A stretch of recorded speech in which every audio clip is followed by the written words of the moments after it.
আসসালামু আলাইকুম। আমি মোস্তফাত মরিয়ম বেগম। আমি সাতক্ষীরা 4 আসনে মাননীয় সংসদ সদস্য বীর মুক্তিযোদ্ধা গাজী নজরুল ইসলামের দ্বিতীয় স্ত্রী।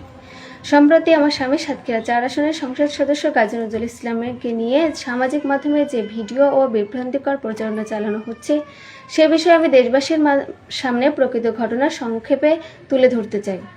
প্রথমত, আমাদের বিয়ে কোনো গোপন বা অনৈতিক বিষয় নয়। 2026 সালের 17 জুন সাতক্ষীরা শ্যামনগর আমার বাবার বাসায় উভয় পরিবারের সম্মতিতে পারিবারিক আমাদের বিয়ে সম্পন্ন হয়েছে।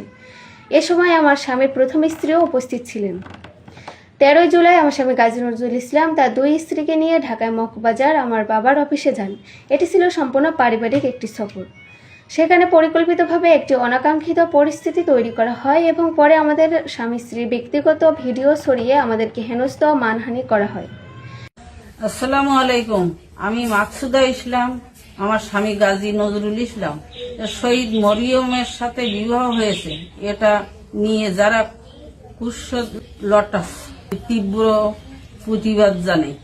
এর থেকে বিরত না থাকলে আমি আইনগত ব্যবস্থা নিতে বাধ্য হব।